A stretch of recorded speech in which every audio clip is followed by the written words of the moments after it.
Pas protestave të mbajtura në disa qytete të vendit, sot dhjetra qytetarë të Kërçovës, kryesisht nga komuniteti rom, kanë protestuar për disa minuta në rrugën magjistrale Kërçov-Gostivar. Protesta u organizua si shenjë pakënaqësie ndaj ligjit të ri për rregullimin e komunikacionit, i cili parasheh edhe konfiskimin e automjeteve që drejtohen nga shofer pa patent shoferi. Qytetarët shprehën shqetësimin e tyre dhe kërkuan rishqyrtimin e ligjit nga institucionet përkatëse. Proteste nga afër e kanë monitoruar edhe pjesëtarë të policisë, ndërsa protestuesit thanë se do të vazhdojnë me protestat për çdo ditë derisa të plotësohen kërkesat e tyre. Ние бараме од државата законот што го пушти овој да се отстрани, бидејќи многу луѓе сме останати без храна, без јадење, без пиење, без деца да носиме на школу. Значи ова е катастрофа. Но ова е голема катастрофа. Бараме баре да се врати стариот закон или па ако не се врати стариот закон на тестој не мора да не пуштат, бидејќи знаат дека ние ромите не сме писмени, немаме школу. За могучност извајме баре возачки, мојме на рат и нешто да платиме, бидејќи земаме социјално 5000 денари.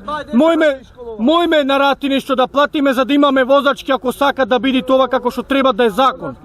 Значи катастрофа е ова ептен. Излезите запират, тја земат колата, ти викат тере по мене. Вчера на комшијата му зеде колата.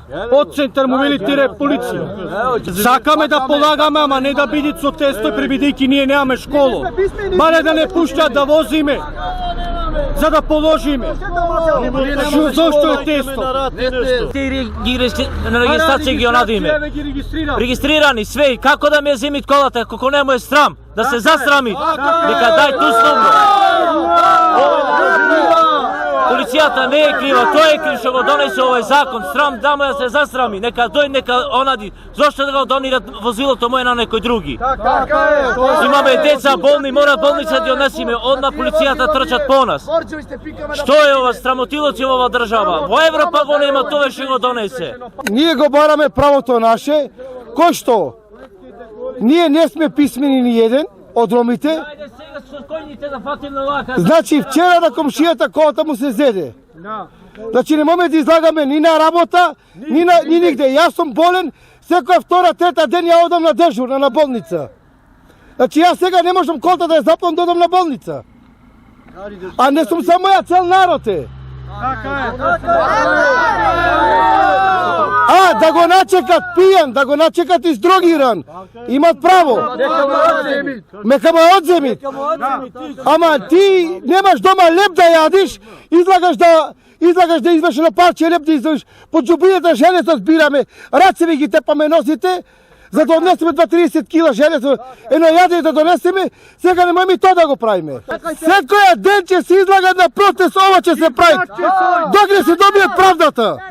Голем апел за ова луѓе што настрадавне од ова влада. Премиерот и Кошковски треба да мисли дека сте ние клучот за него. Ова ако не го тргнит, ќе излагаме секој ден. 24 часа ќе бидеме активни. Од цела Македонија нема да имат мир од Тошковски. Ова што ќе го правиме ние нема да биде за добро, ќе биде за лошо за него, ќе излези за брзо време. А истино, нашиот Мицковски прво удре по сиромаштијата, после по струјата и сега ова го то чекавме од него.